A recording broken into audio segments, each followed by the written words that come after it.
All right, well, good morning, everyone, and thank you very much for the opportunity to speak at today's Grand Rounds talk. So the actual topic that I wanted to talk about was the novel coronavirus, or SARS-CoV-19. It has undoubtedly changed the facets of everyday life that were once taken for granted, both within the hospitals and out. So each sector imaginable, from business, finance, travel, hospitality, and of course, healthcare and medicine, has been impacted significantly. So today I thought it would be interesting to take stock of where we have come from, especially in neurosurgery, to where we might be headed in the future as it pertains to the coronavirus in the field. This topic is of special interest to me, and I imagine some of my contemporaries, because our medical careers were ultimately started during a global pandemic, and its effects continue to shape how we practice medicine. I think some people may assume that neurosurgery was not affected as greatly as other fields, and to some extent that may be true, but throughout this talk, I hope to have a discussion that neurosurgery is, and will continue to be on the front line of, on some level of front line that our colleagues in other specialties are. I have no conflicts of interest pertaining to any aspect of this talk. So this is actually how coronavirus was introduced to me during medical school.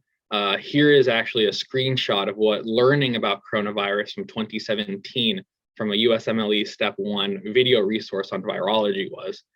Take note how the dictation reads: coronavirus, it's not a super high yield virus. Hindsight, of course, is always 2020. Now, if you fast forward into 2020, 2021, this is literally what we're met with. You physically cannot escape mention of coronavirus.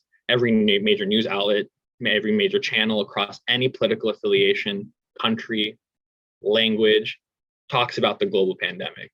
It has, as mentioned before, encompassed every facet of daily life.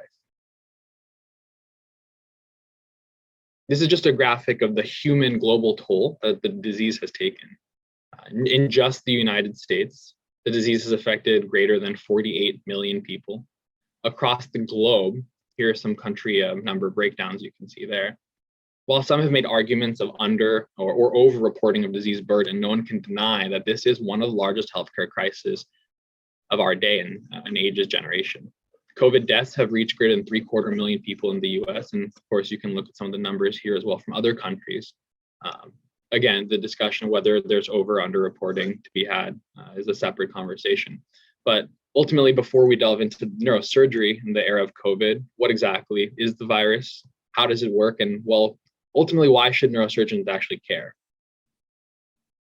For one, the necessity for critical care services across the world exploded. Neurosurgical case volume noticeably decreased.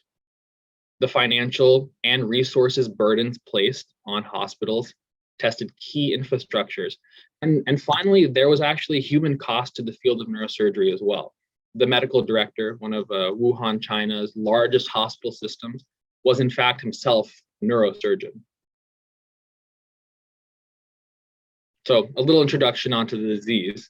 Much of this information is pretty straightforward and globally understood, so I won't belabor the point. But just a brief little introduction. COVID-19 is caused by the SARS-CoV-2 virus, and it was first identified in Wuhan, China in 2019. Its zoonotic origin can be identified in some species of bat and pangolin, but its exact origin is unclear at the time. Symptoms are related to its pathophysiology, which we will briefly go into, but it can be helped to categorize into respiratory, neurologic, musculoskeletal, and gastrointestinal symptoms. Rapid antigen testing and PCR direct amplification have been the mainstay of diagnosis, confirmation, and treatments range from supportive to experimental. Roughly 81% will suffer mild symptoms, 14% roughly will suffer moderate, requiring hospitalization, and 5% will ultimately require ICU hospitalization for respiratory failure. As with all of viruses, its propensity to mutate is ever present. In fact, Germany, United States, Italy, we all have detected, unfortunately, a new strain of COVID, the Omicron strain that has come out of South Africa, or at least identified first in South Africa. Yes, COVID is serious, but in the course of human history, where does the current pandemic sit? In comparison to some of the largest disease burdens to humankind, the extent COVID-19 is aptly and pictorially displayed here. We aren't at the Black Death phase yet, and hopefully we'll never get there, but this is roughly how the virus has changed our daily life. Its effects are the real deal. Unfortunately, it seems that it's going to continue to be ever prevalent in our daily life as clinicians, particularly as these new virulent strains continue to pop their heads out. This is where COVID virus would sit right there. It's a small little circle, but definitely larger than, well, its impacts are much larger than just that little circle. So what is the pathophysiology of COVID? As we all know, its transmission is through respiratory droplets.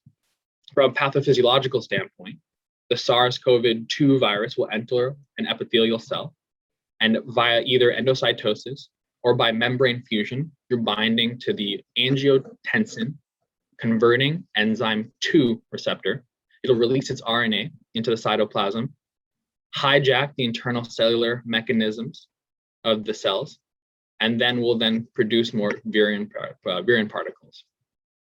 The virus itself, once it leaves the cell, will induce inflammatory factors that ultimately lead to the activation of macrophage dendritic cells, which will then in turn go on to activate other humoral and cellular immunity responses necessary for production of cytokines and antibodies.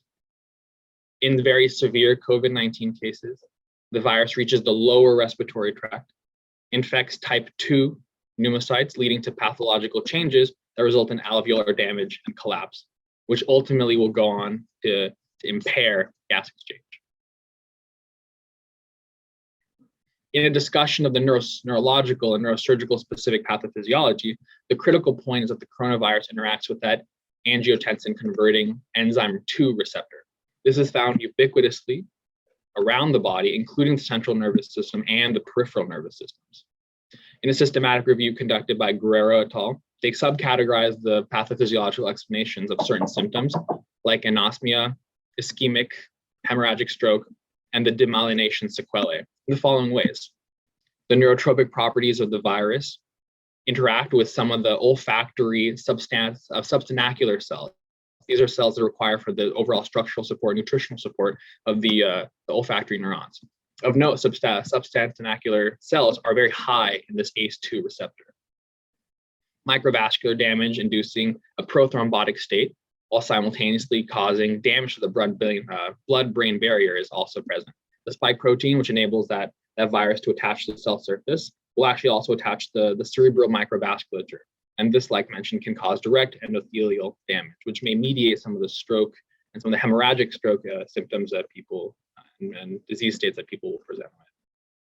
Neuroinflammation responses and cytokine storming. This is related to the virus's ability to infect immune cells, causing downregulation of certain antiviral cytokines like interferons, and upregulation of pro-inflammatory TNF-alpha interleukins. This ultimate cytokine storming can cause neuronal and cortical damage. Finally, autoimmune response and demyelination. There is some evidence of cross-reactivity against antibodies seen in COVID-19 to certain enzymes found in the peripheral nervous system, ganglioside for one, for example, resulting in demyelination patterns that can be seen in similar diseases or diseases like a Guillain-Barré. Needless to say, in the patients who present with neurological manifestations of the coronavirus, particularly in a study found here in neurology of stroke and altered mental status, we're more likely to have higher mortality when compared to age or disease severity matched controls, thus becoming rather important from a neurological and a neurosurgical perspective to be cognizant of. Particularly, a lot of these patients who are altered, who have strokes, their care is much more complicated. And unfortunately, these are the patients who will continue to have, and will do at least have now, poor neurological outcomes and poor outcomes in general. A quick timeline of the disease, and particularly in neurosurgery, as it pertains to our program directly. The timeline starts with the first reports of pneumonia in patients with no identifiable cause in Wuhan, China. Within a few days of that, a virus is discovered and named. January 19th was the first reported case of the COVID-19 virus in the United States in a small area in Washington state. But by February 6th, the first patient dies on US soil of COVID. Our own department story of this actually begins soon after that. By March 18th, elective cases are shelved, only emergent and urgent cases being allowable. Our colleague, Dr. Eichberg and company discussed our definition of urgency based off of the progressive disability or unacceptable risk to a patient. It was what determined what we considered to be emergent or urgent cases at the time. In our institutional review by Dr. Burks, our service lines changed dramatically at the time. Granted, I never experienced the schedule as is, but everyone above Damien, Victor, and I had. An ultimate reconstructing of our program to absolutely minimize the risks of coronavirus infection to residents. While our service lines have changed back already now, the cognizance of the social distancing, minimizing interaction with COVID patients to absolutely necessary, all these things are still present, particularly on in the trenches of sorts, in the ERs and in the trauma bays. By the time Damien, Victor, and I had began residency, institutional protocol was established, more so at least solidified to reduce the risk of transmission. Our trauma service at that time experimented with staffing neurologically intact consults remotely. Endoscopic endonasal cases were performed after double negative and nasopharyngeal testing. This persisted at least through December when I was at UMH. I remember this pretty distinctly. Time progressed though, and at this time there appears to be a steady state of cases with efficient screening practices in place for elective and urgent cases. Now globally we have multiple vaccines and are currently on our third shot, but the mutagenicity of the virus is still ever present in the variants such as the Omicron strain that we've all heard of by now. Even now, travel restrictions are being reinstated. So the timeline is continuing. This is just a quick pictorial graphic that I found we wanted to share. So the effects ultimately on neurosurgery. The COVID caused widespread changes in neurosurgical practice, resident experience, and education. So to discuss each of these things, we're going to talk about case volume across the US and globally, what happened during the coronavirus pandemic to our cases, its economic impact. There is definitely an economic impact to neurosurgery from just the pure loss of case volume, outpatient and inpatient consultations. All of these had a dollar sign associated with it, which ultimately does change and can negatively impact a program. The patient-initiated delays in medical care is something very important to our patients, right? When you have a patient who's afraid to come to the hospital, when they have facial drooping, outcomes change, particularly if they're too afraid because they're afraid to get COVID as opposed to afraid of something as insidious like something like a stroke or something like that. And of course, it is important to us as residents, just our resident education, how this whole pandemic has affected our education, clinical hours, and the redistribution of academic learning opportunities. How in this time we've gone from having very few online lectures to now everything can be. Even this talk is now a Zoom session of sorts. So all these things, there's data behind it, supporting it, getting rid of it, all of this. So that's kind of what we can delve into. So case volume. Programs across the nation took massive cuts to the volume, as expected. In a paper reviewing clinical case volumes of 8 large academic centers, it is evident that during the initial phases of the COVID pandemic, case volume across all neurosurgical subspecialties decreased tremendously. This is a review of that paper, which included our institution, Louisville, Washington, Seattle, MUSC, Baylor, Stanford, WashU, and Penn State Hershey. Elective cranial cases significantly decreased. Elective spine significantly decreased. Our own institution decreased case volume by half when compared to the previous year in the month of May 2020 compared to May 2019. This is not just a trend that's seen in the United States. Reports coming out of Southeast Asia, India, Europe, all suggested that COVID dramatically impacted residency case volume, which in turn have led to changed emphasis on learning opportunities in residency, which we'll talk about. As mentioned, cranial cases, spine cases took significant hits, though as expected as well, the decrease in emergent cases was not as significant. If a case needs to go, it needs to go. So the economic impact, as mentioned, when you're not operating as much, when you're not seeing as many consults, and when outpatient clinic volume has decreased as a result of social distancing, you lose money. And that's, unfortunately to say, that is important in the overall health of a hospital system. The daily average work relative value units after COVID dropped significantly, with losses in all the weeks examined after the COVID, after certain measures were starting to be taken.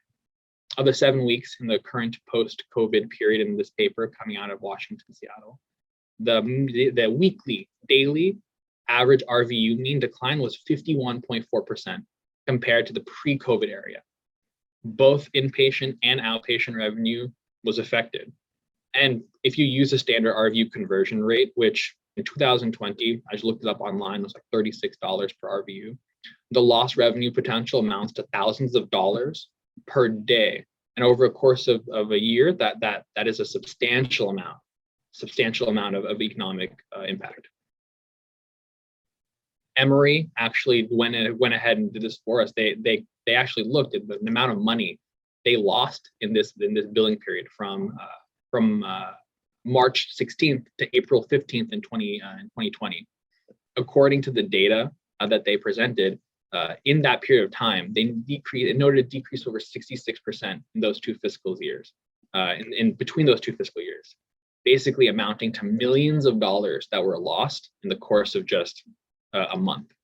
I think the graph, the actual paper itself, it says a little bit different of a number than what this graph is kind of representing. They had said 6.6 million was their monthly income as a hospital neurosurgical system in this period of time in 2019, or at least in the average between those 2 years. And in 2020, it was 2.2. That's $4.4 million of lost revenue just in 1 month during the beginning of this. Next, and probably more importantly to resident perspective and more importantly just to overall is just the patients. The patient-initiated delays in medical care. So this is also very important because ultimately when talking with patients who are afraid to come, their outcomes change. They present sicker, and then their care is much more complicated when they come in. And again, this is all stuff that we're going to parse through a little bit in time. But simply put, if you're too afraid to go to the hospital, other dangerous diseases could fester in that background. The patient perception of the COVID-19 pandemic led to decreased presentation. There's a paper that I found that ultimately looked at what's called the National Syndromic Surveillance Data. It's basically a huge repository of cases that come in that you can self-report to this surveillance system. And they found that the medical emergency department visits had declined 42% during the early months of the pandemic period. And stroke presentations experienced a 20% decrease. You can see a rather steady state of cases here, but then the precipitous decrease down here is what we're ultimately referring to, related to stay-at-home orders, coupled with generalized fear of being in acute care settings.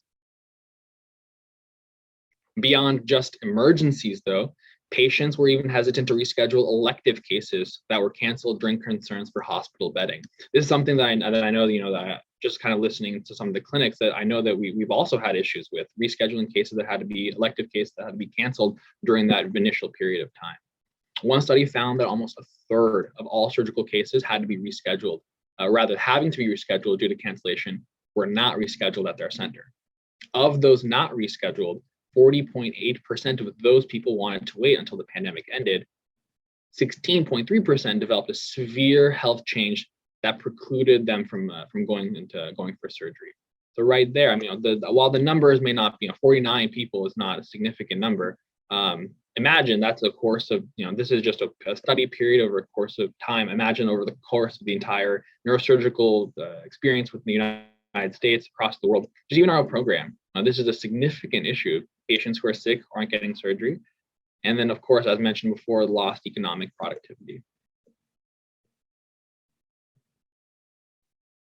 But more importantly, most importantly, I think to most of us here in our residency, is just our residency education. It was also affected by all of these changes, and particularly clinical hours that have changed dramatically.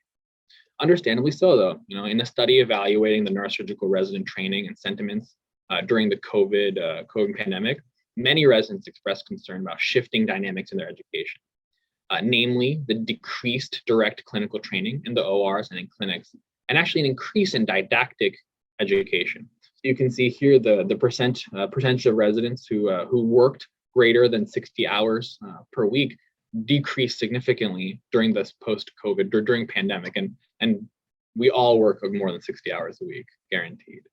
Less than 60, I don't know who these people are who worked less than 60, but good for them. Hours per week for a dedicated lecture, didactic lecture time, similarly, lower during the periods of time before pandemic, less than 4 hours per day.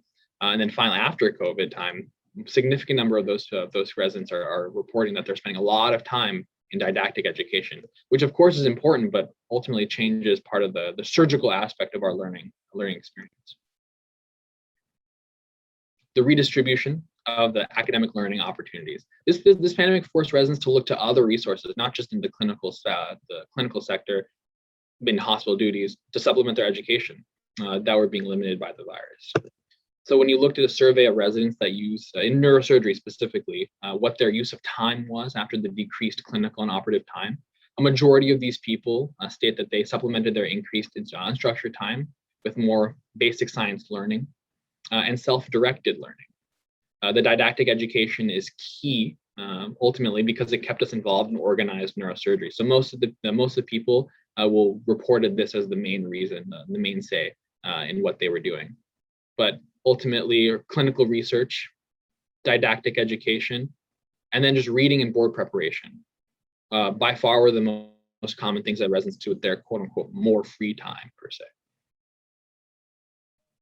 And of course, I mean, the avenue of social media as well has made this a little bit easier. You can go on Instagram and you can always find surgical videos from different places across the world. And that's also something that in a way has been a good quote unquote good thing about this pandemic, is that you have access to all these resources because people are, one, they want to go to these conferences, they want to share their experiences surgically, and then that actually benefits the resident experience because we can actually see people who are operating that we may not ever have a chance to have seen before.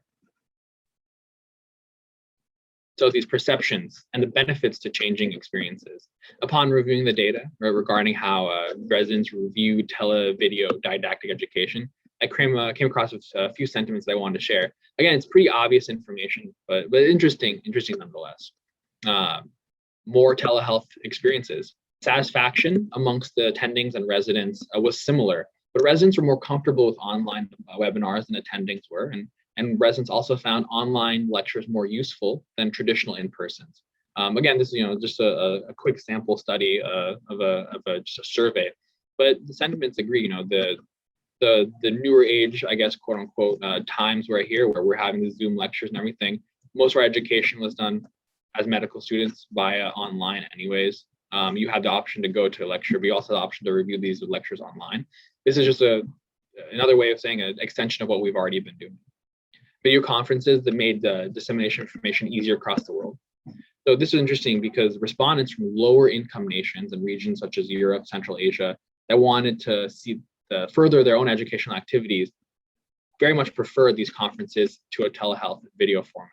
In fact, when we were doing some of the telehealth videos as residents and everything during our resident hour, a lot of the people that were coming from from different places across the world were reviewing our videos.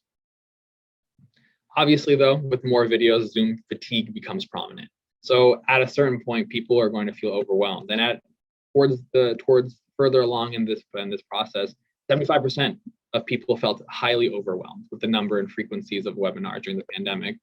50% roughly reported attending less than a quarter of the webinars they were invited to. And everyone, I think, agreed that there needs to be some proper regulation as to how these webinars are to go. But needless to say, the resources exist in there. And we all know the Zoom sessions we have. The University of Miami show its mark on academic neurosurgery, and as a place that has a lot of energy, a lot of talent. This is my plug for the Miami Resident Hour. So all of that aside, now I kind of want to move into the actual, now why do we care? Why I spent like 20 minutes talking about all of this information that people may or may not have known, but neurosurgically, why is this relevant to us? Why is COVID relevant to us?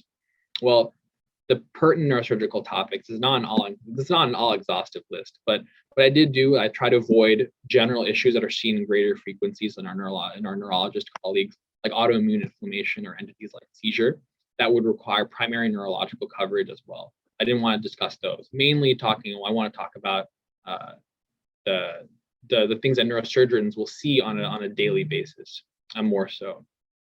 During the whole time reviewing the literature, though, I came across a fact that just had to be accepted.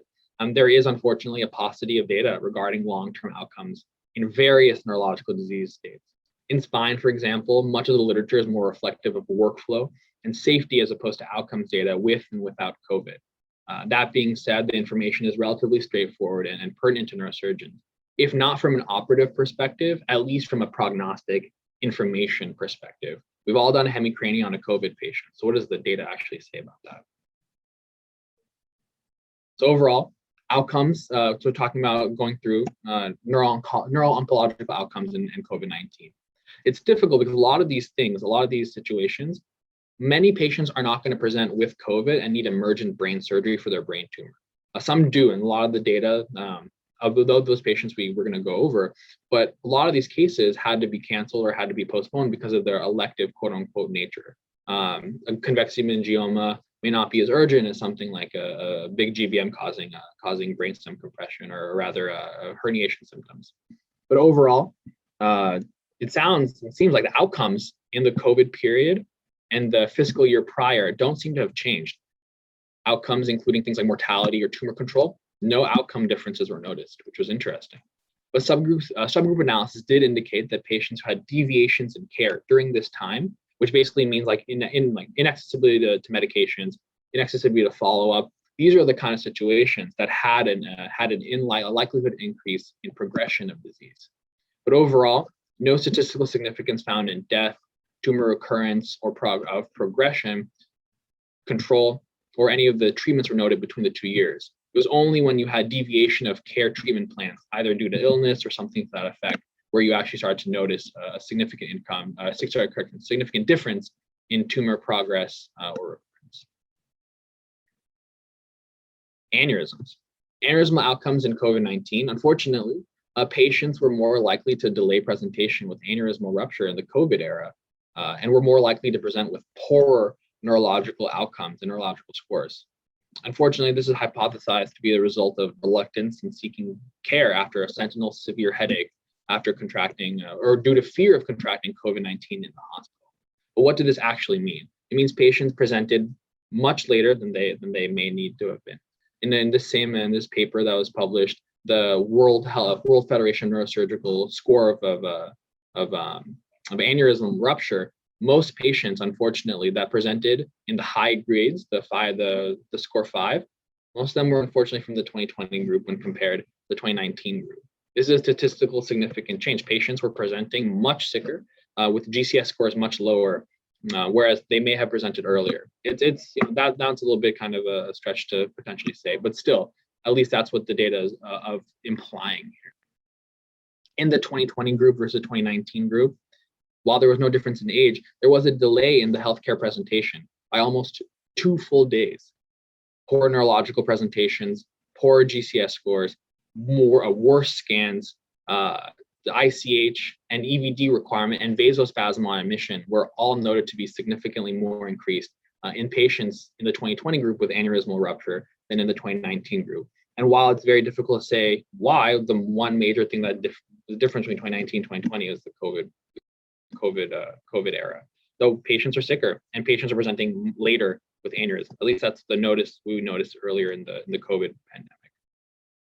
And in these patients, when you actually looked at COVID positive patients, this is considered a surgical or medical neurosurgical emergency, subarachnoid aneurysm, aneurysmal subarachnoid hemorrhage. Those patients who were SAH COVID positive compared to those who were SAH COVID negative, the overall length of stay, the overall length of ICU stay, and in-hospital mortality were much higher. These are some of the numbers if you wanted to see really quickly. 212 SAH COVID positives in this study were controlled against 5,000 controls from 119 different hospitals. Hospitalization stay, much higher, 27 days versus 14. Intensive care, 22 days versus 10. And then in hospital death, unfortunately, 42.9% versus 14.8. very serious issue. COVID, unfortunately, for reasons known and unknown, confer a mortality difference.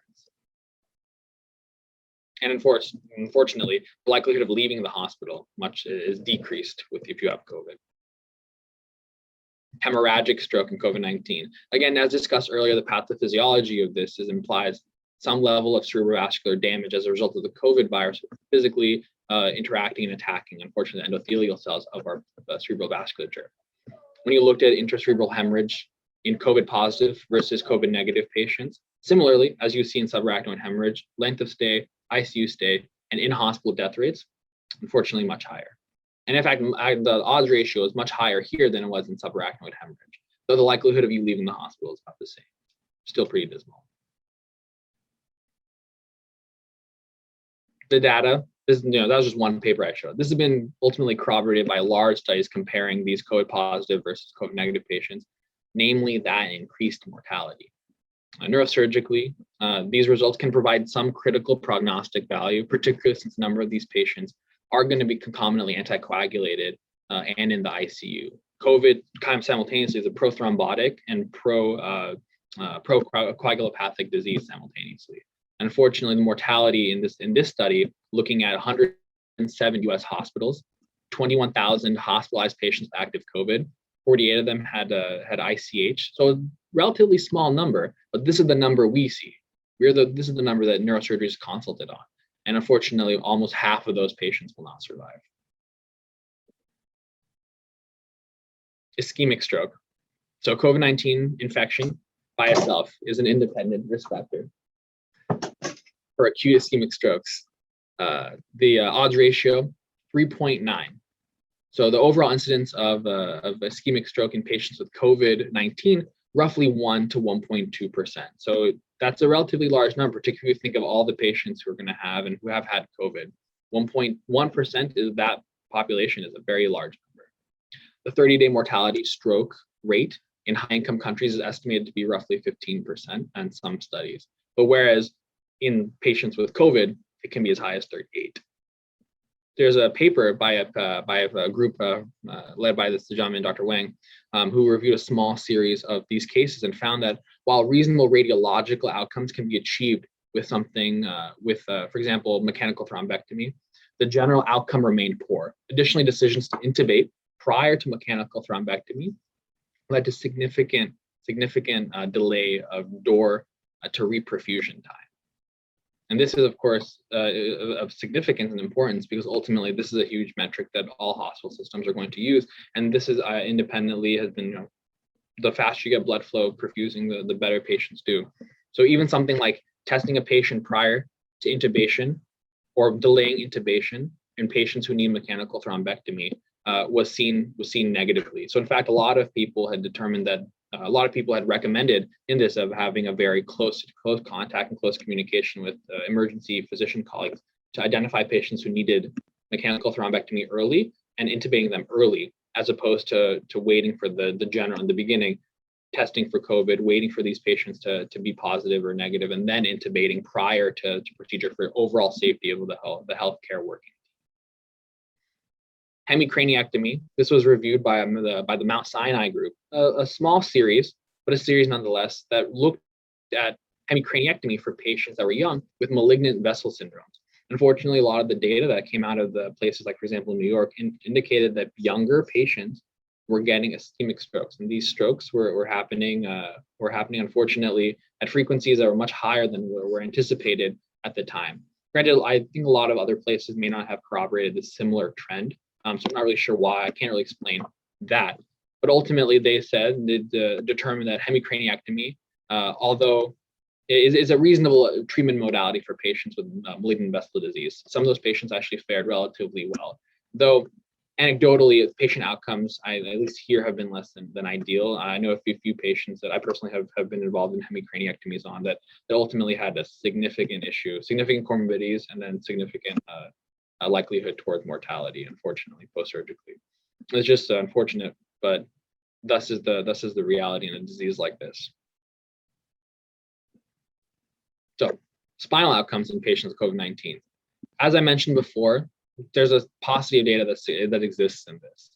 Unfortunately, across all the literature, the recommendations of canceling and then rescheduling patients that are COVID-19 positive is the mainstay.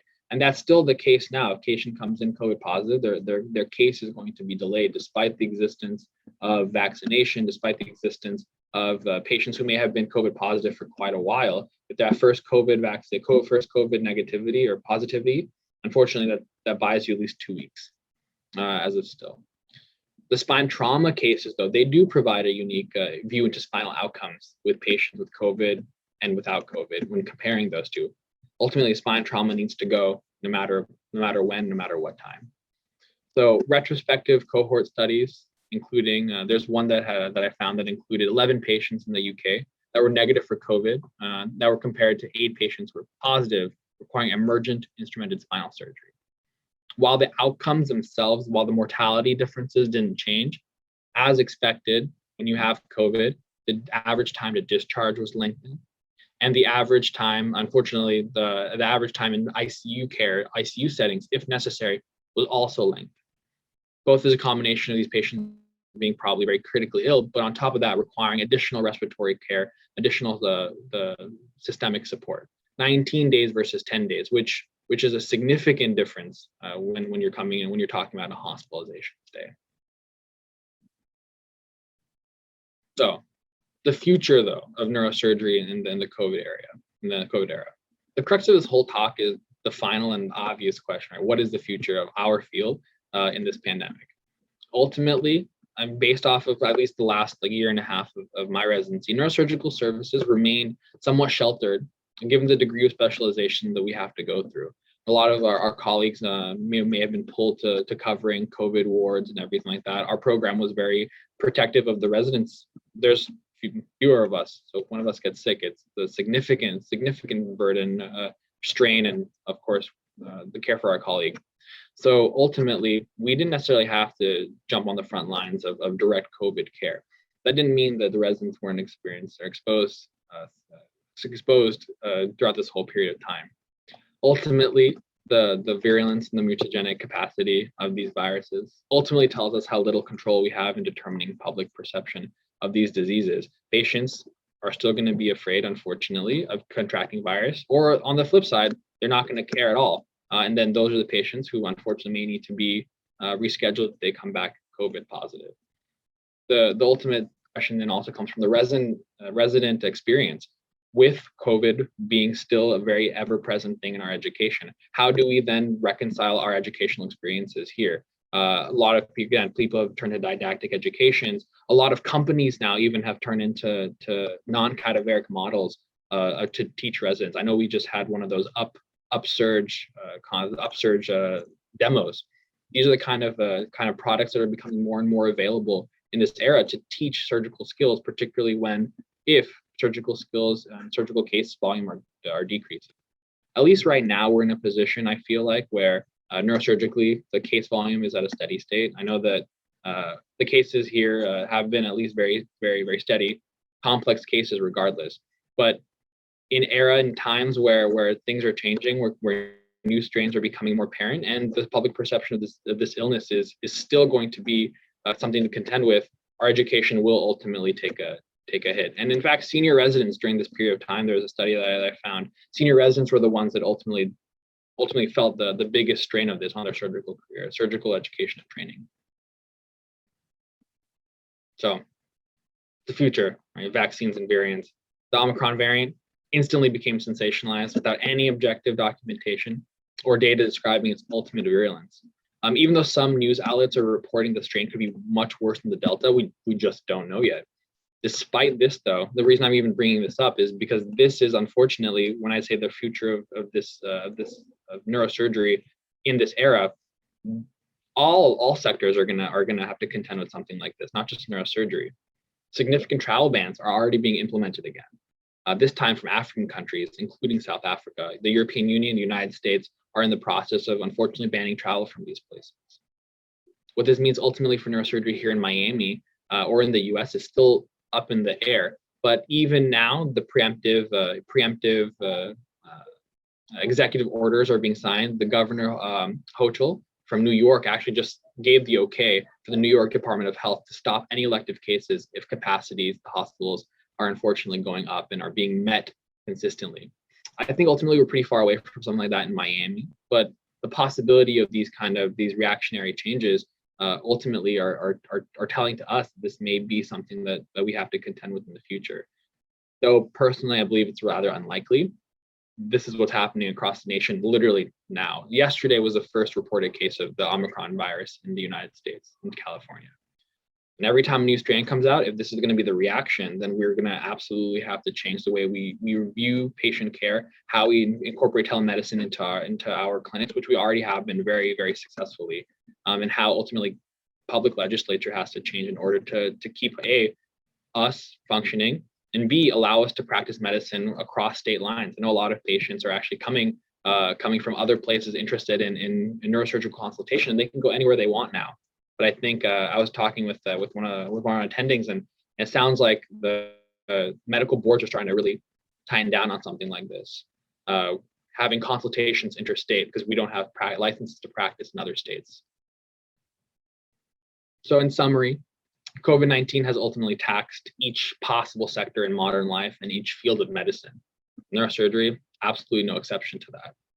Neurosurgical diseases and their outcomes negatively affected by COVID, both in cranial and in spinal neurosurgery, particularly in metrics like length of stay, which ultimately tax the hospital system and the healthcare system even further. While the advent of effective vaccinations and effective healthcare worker safety strategies and efficient screenings, advents of these things have allowed neurosurgical practice, at least today, to return to some form of normalcy. But ultimately, from our standpoint as residents, this is something that we still have to contend with. Our case volume here is very good. So it's not like we have to contend with the dramatic loss of our surgical volume, but other places unfortunately probably do have to do so. And on top of that, patients themselves, they're coming in based off at least the data that I've seen. Patients are coming in pretty sick. They're coming in relatively delayed, which ultimately changes outcomes in the hospital setting. Continued threat of the discovery that looms from the discovery of new and aggressively virulent strains of the COVID-19.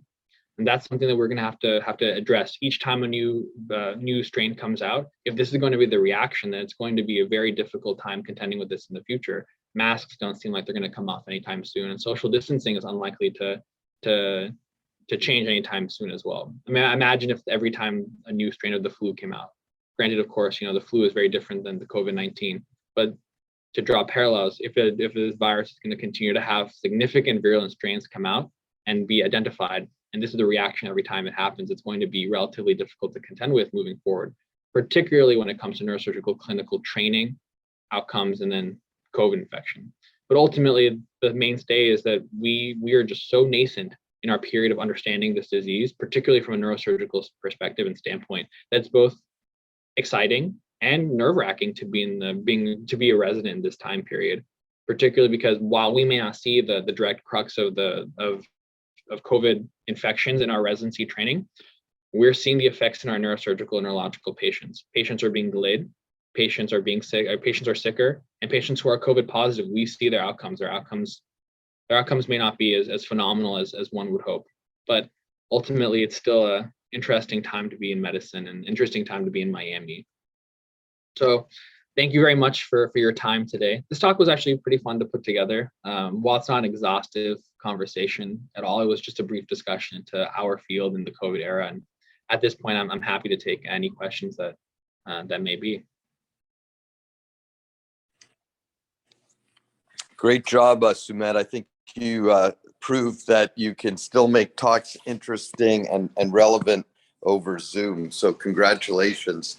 There is definitely some minor silver linings with the pandemic. You spoke a little bit about finances, more sort of nationwide and globally, and it's affected every hospital in every state in a different way. In Florida, first at the University of Miami, I mean, when you look at the net margins from the University Medical Center and compare it to prior years, I mean, the university's never done better in terms of their profit margin. I mean, usually they make about 20 million a year, which is pretty terrible given the size of the medical center. And in the last 2 years, they're sort of positive 250 and positive like 350. And so you have to ask yourself the question as to why is that? And part of it has to do with the fact that there has been some federal support for hospital systems that have been transferred monies, but there's always risk that they'll ask for that back. I think a lot of it has to do with the fact that people cannot, like people meaning faculty, can't travel. And the fact that they can't travel means that they're here more, seeing patients more, not canceling clinics, not canceling surgeries, and hence the volume and efficiency is greater. Everybody knows about sort of triple Zooming and being at 3 different meetings at the same time, traveling the world, giving talks when you actually don't even leave.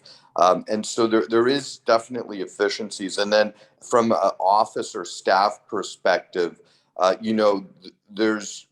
many people are working from home. Obviously we can't, but many of the staff do work from home, and ultimately there'll be a transition in medicine like it has been in other fields like finances, where there'll be efficiencies there, so you don't have to pay for office space and dual lines and dual internets and things like that. So remains to be seen, but from a finance perspective here, we've actually done better rather than worse.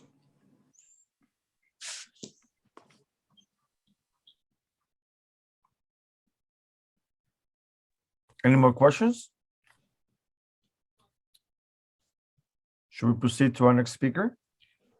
Yeah, this is Dalton Dietrich. Good morning, everyone. I really enjoyed that presentation, and I would just also say that that COVID-19 obviously affecting the neurosurgical practice is also affecting the research, especially over at the Lynn Center, where we'll hear about a lecture today, where it's affecting our ability to recruit subjects and all the other types of complications that we have.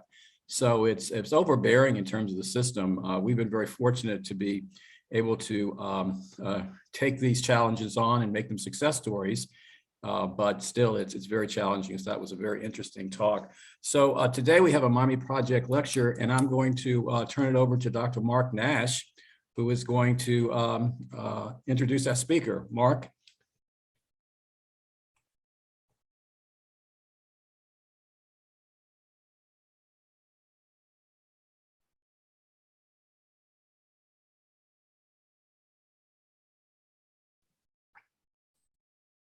You're muted, Dr. Dietrich. Dr. Nash, you're on mute.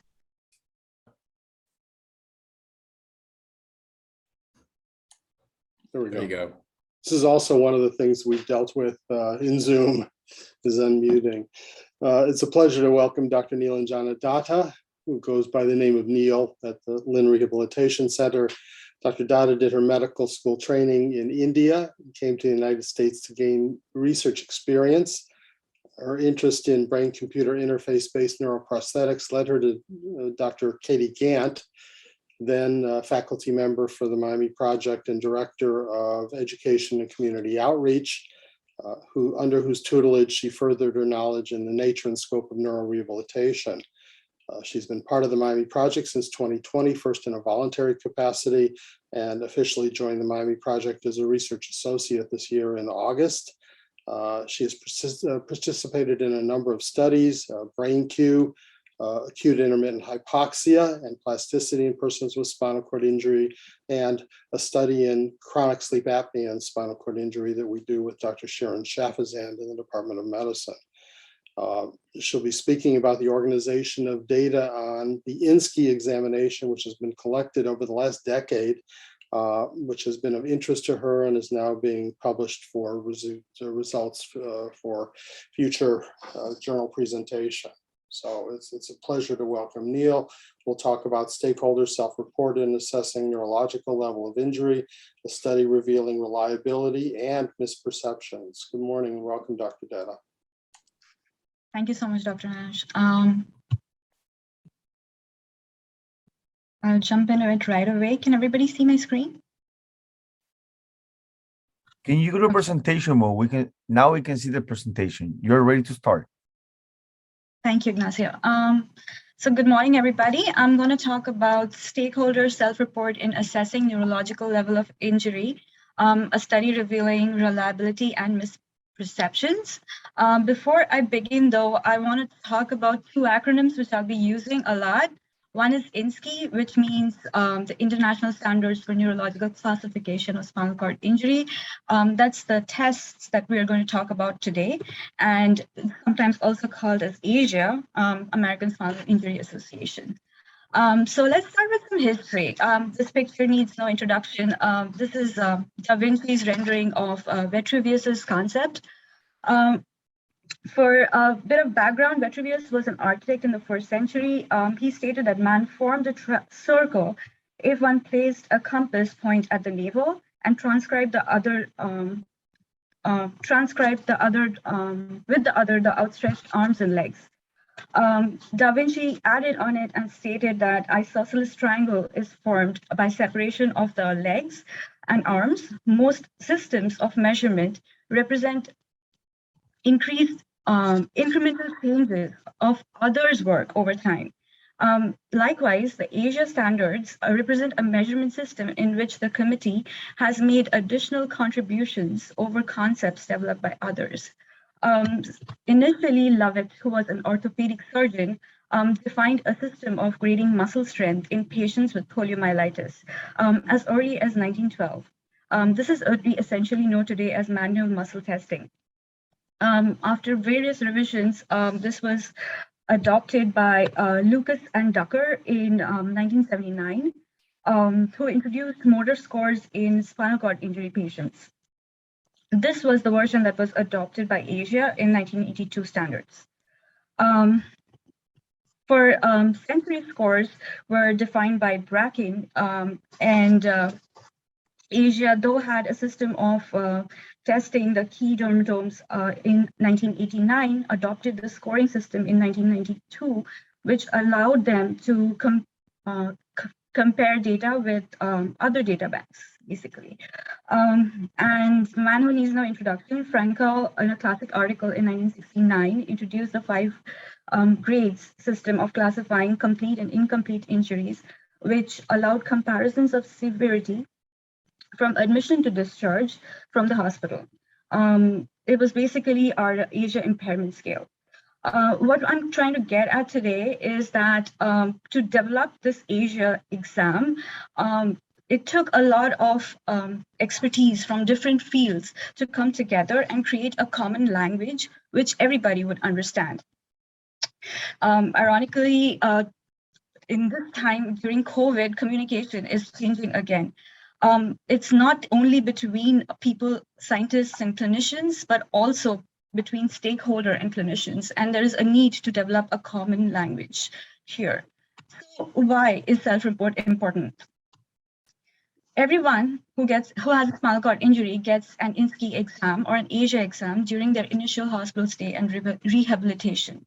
However, post-discharge, which can be as early as 4 weeks following injury nowadays, there may or may not be any exposure to this exam for the patient depending on where they are located.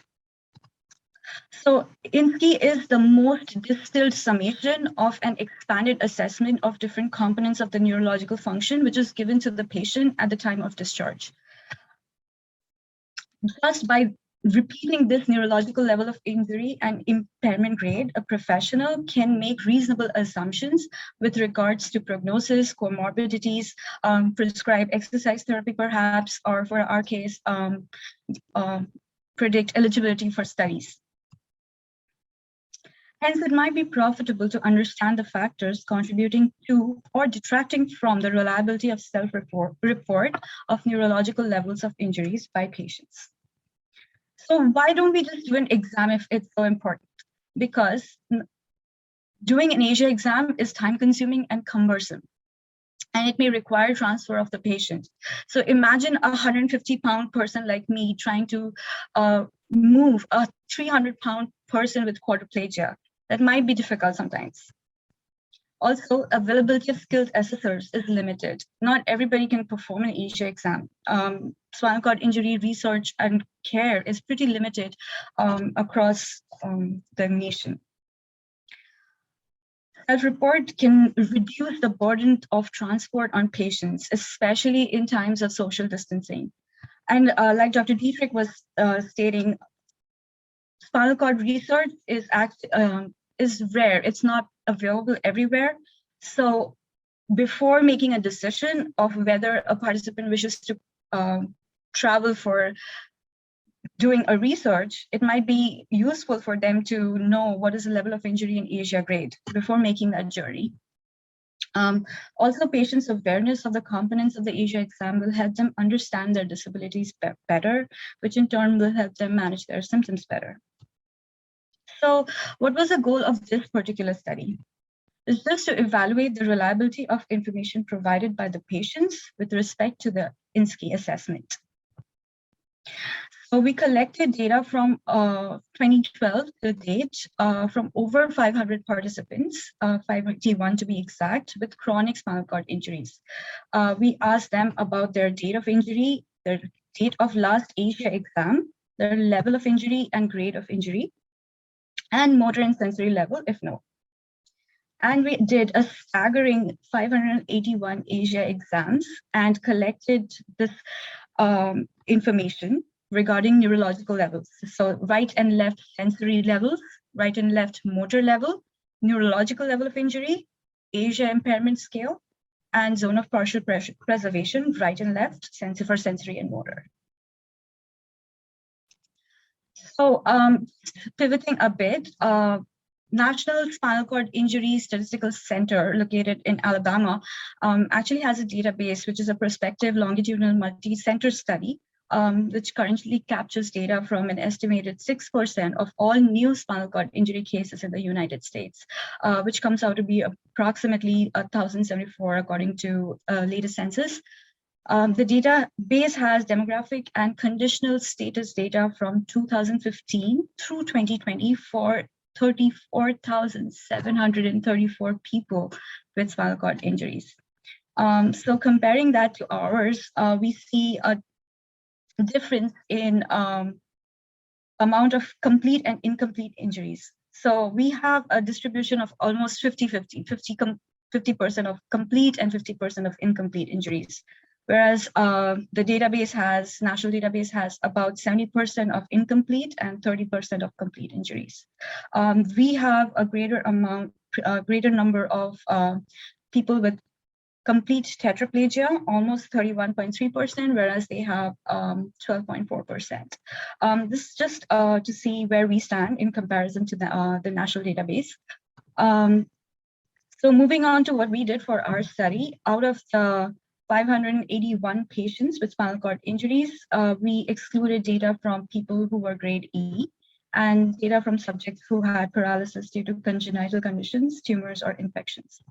That left us with 567 patients, out of which thoracic and cervical are almost comparable, 279 and 274, and we had only 14 with lumbar injuries. So how did we actually conduct the analysis? We converted the level of injury to corresponding vertebrae number from 1 to 26, and the age impairment scale rating A to D was transformed to numerical ratings 1 to 4. The difference between the reported level and assessed level is calculated and for the ease of analysis. So we had the motor and sensory levels of right and left side, which was reorganized as the one which is upper and one which is lower. And the upper level was considered as the assessed motor or sensory level, as the case may be, for purposes of comparison. The data was analyzed with the SPSS system. Mean, median were calculated, and Kruskal-Wallis's test for variances were analyzed with the probability of P less than 0.5 used to determine significance. So just at first look, it is important to know how many people were actually able to answer, right? So out of the 567 participants, only 536 knew about their level of injury. That means nearly 6% of people didn't even know what their level of injury was. Out of this, cervical and thoracic were comparable, as you can see. Moving on to impairment scale, only 184. That's amazing that only 32.3% of people were able to identify their grade as A, B, C, or D. Also, this is also comparable among cervical and thoracic group. For going further down, even lesser amount of people were able to identify their motor level, that's 18.9%, and even lesser percentage of people identified the sensory level. Though there was no significant difference among cervical and thoracic group. So analyzing overall, the mean for the entire data set was 0.79, and the standard deviation mean 2.0301. And the median was one level below that examined by the. So before we go into percentages, you can actually see generally, most people reported one level below their level of injury. And another significant percentage reported very accurately. So 27% actually reported accurately, while 29.7% reported one level below. 11.3%, not a small amount, reported their neurological level of injury being 2 levels below that of as assessed by INSCI, and 11.1% of people reported that as being one level above as that determined by Asia. When we are comparing the reported neurological level of injury between cervical, thoracic, and lumbar groups, immediately off the bat, we see that the grand median is -1, that is one level below the assessed level of injury. But for the cervical group, the median was 0. So many people in the cervical group were able to identify their level of injury correctly, but people who didn't had a lot of deviation. So there is a question of cognizance that comes into play here, but more on that later. In thoracic group, the grand median was -1, as you can see, and though the median for lumbar was 3 levels above, its significance is, I'm unsure of the significance because we only had 14 participants there. So what question arises here? Why were the people with cervical injuries having better understanding of their neurological level than those with thoracic injury? One guess that we can make is vital functions and upper limb motor functions are associated with cervical injury.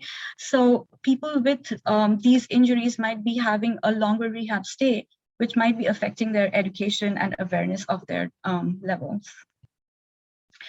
So moving on to grade perception, we have A, B, C, and D. So the specificity of the self-report to identify complete spinal cord injury is 75.94%, and sensitivity is 92.157%. The accuracy of self-report will decrease sharply within the population having incomplete injury, though. The specificity of self-report to identify sensory incomplete spinal cord injury, that is grade B, is 88.3%, but sensitivity would be 51.4%. Among motor incomplete category, for grade C, self-report had sensitivity of 36%, and for grade D, sensitivity of 33.3%. So even with reasonable negative predictive value, self-report alone is not reliable to predict incomplete injuries like grade B, C, or D, that is sensory incomplete or motor incomplete. So self-report could be used to differentiate between complete and incomplete injuries, but not between sensory, motor, or sensory or motor incomplete injuries. Moving on to motor level of injury, we found, as you can see, many people actually responded correctly as to their level of injury, and there was a good amount saying one level below and one level above. Here, the mean of the difference between self-report and assessed motor level is 0.69, below the assessed motor level with a standard deviation of 0.2, median of 0. Again, comparing between self-reported motor level between cervical and thoracic groups, you find the grand median is 0. And in the cervical group, the median is 0, but the spread is more towards one level above rather than one level below. And for thoracic group, it's one level below, but could extend to around 2 levels below. None among the lumbar group were able to report their motor levels, so that comparison couldn't be made. So why such a distribution? One reason could be perception of disability in cervical level is more acute, as we discussed, than those with mid to lower thoracic injuries. But motor level is determined by the lowest key muscle function that has a grade of at least 3, providing the key muscle functions above is judged to be intact, that is grade 5, score of 5. But the patient may have multiple key muscle functions graded as 3, and he would consider those functional and hence associate his motor level to be lower. We only assess 5 key muscles in supplied by cervical, C5 to C8 and T1, and 5 key muscles in the lower limb supplied by L2 to L5 and S1. So we can't really judge what's happening between the thoracic level because it's associated with the sensory levels. Self-reported sensory level of injury, this graph, as you can see, it's not very centered. Even though a majority reported their sensory level accurately and 1 level below, there were significant deviations. So the mean of the difference between self-reported and assessed sensory level is 1.44 below the assessed sensory level with standard deviation of 3.46, and the median being -1. So comparing the sensory level between cervical and thoracic groups, you see the grand median is again -1 here, with distribution of cervical group 0.5 ranging from 0 to 2, and thoracic ranging from 0 to -1. None in the lumbar group reported their sensory levels. Moving on to effect of time since last Asia exam on self-reported neurological level of injury, even though we did not find any association, this is not enough to derive any conclusions because there was no information regarding cognitive capabilities of the patient. So I know there was a lot of numbers thrown around in a very short span of time. So what would be the takeaway here? So when a person reports that their level of injury is C5 Asia A, based on the talk today, what can we say reasonably for a person of good cognitive abilities, say from Miami? So we can definitely say that this person has an neurological level of injury, either C4 or C5. And the patient most probably has Asia Impairment Scale A. So similarly, if a person would report C4 incomplete Asia B, what can you say? The person level of injury is most probably T3, but could range from T3 to T5. The patient probably is incomplete, has an incomplete spinal cord injury, but we cannot definitely say that it would be B, C, or D. Now, these are very wide ranges, but it's up to the clinician to decide if the margin of error is acceptable. It's actually dependent on case-by-case basis because the level will actually determine if the range is acceptable. So obviously, like all studies, the study has a lot of limitations. We are not accounting for memory or cognitive capabilities of the patient. Did he even understand when an evaluator actually told him the level of injury and the grade? This is actually a good point to interject and say that there should be more education of people when an ASIA is done, to actually tell them about their grade and motor and sensory levels quite separately from the neurological level of injuries. The continuum of care, has there been a change in caregiver or who is providing therapy? Are they going to a physician or physical therapist or attending rehab, where they're more exposed to these kind of questions? That can affect their recollections. We conducted this study in a very small pool of localized participants. So obviously any generalizable conclusions cannot be drawn. We didn't have any information about gender or socioeconomic status, education, or race, which again speaks to cognitive abilities. So what can be done?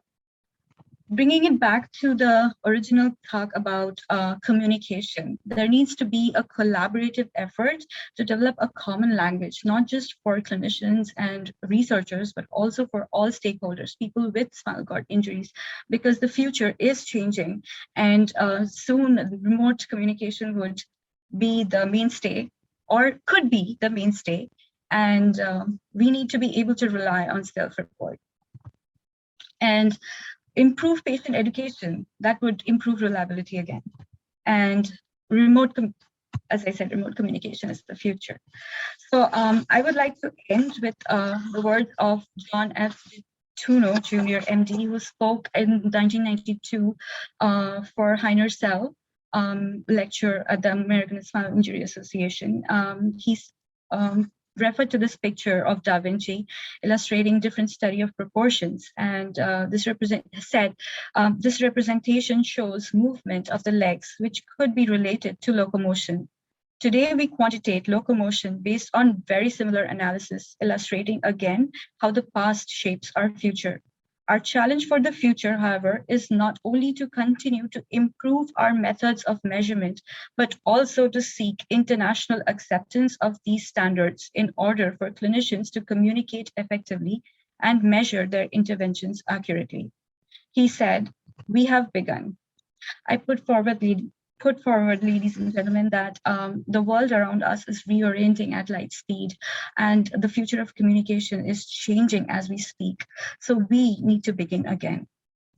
And last but not the least, this was a vision. This is possible because of the vision and hard work of a lot of people who came before me: Dr. Anderson, Dr. Nash, Dr. Gant, Dr. Palermo, Dr. Betancourt, Dr. Jim Shaleshwali, and last but not the least, Dr. McMillan.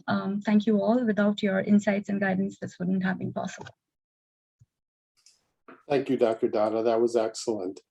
If I can just add a historical perspective before Dr. Guest, you noted John DeTuno's 1992 Cell lecture, which I attended and was sitting next to Dr. John Close.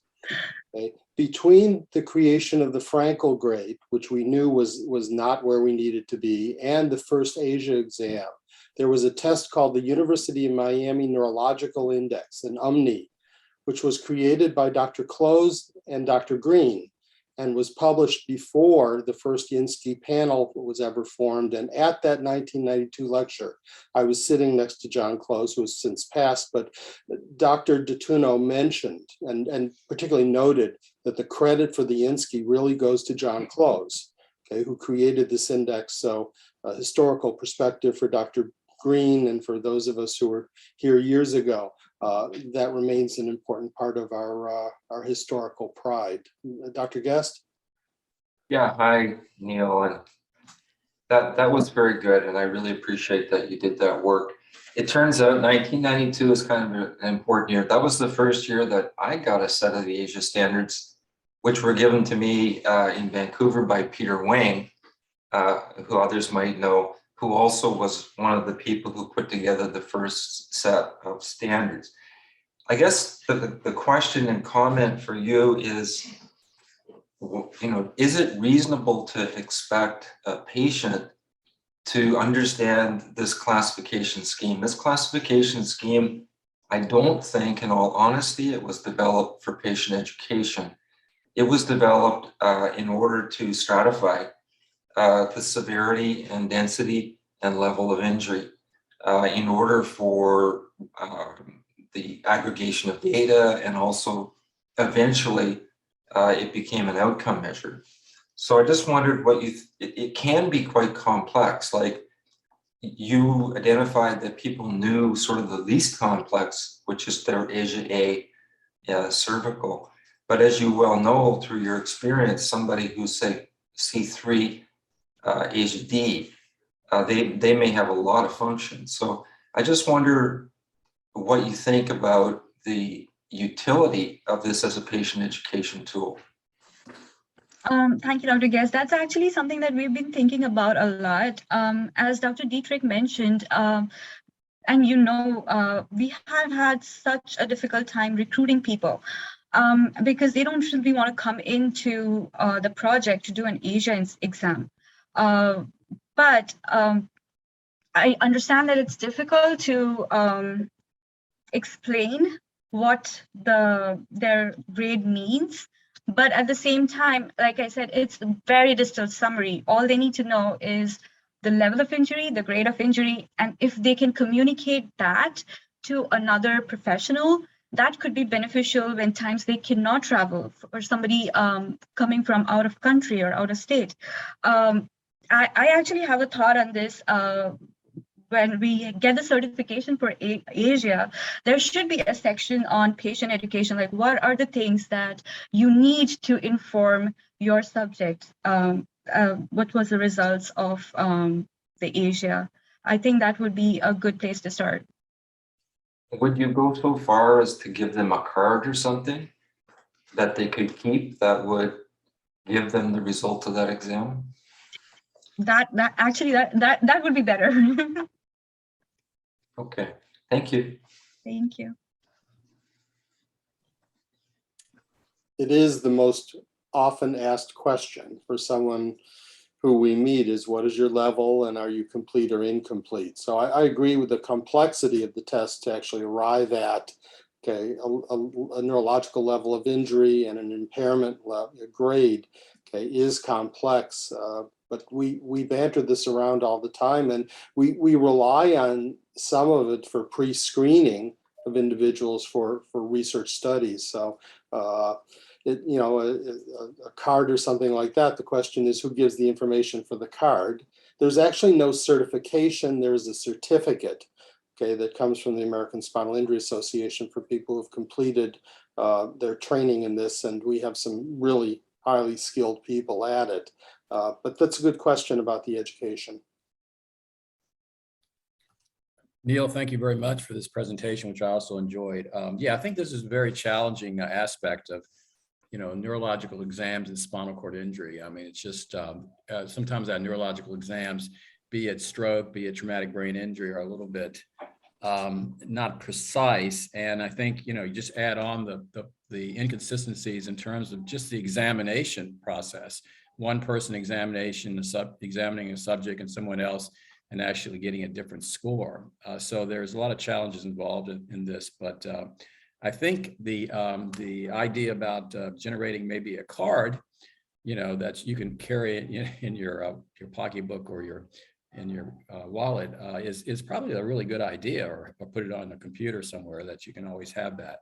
So because I know as we recruit, that's one of the first questions you ask the subject, actually, what is your neurological score and things of this nature. So the more we can be precise about it, I think the best. So thank you very much again for this presentation.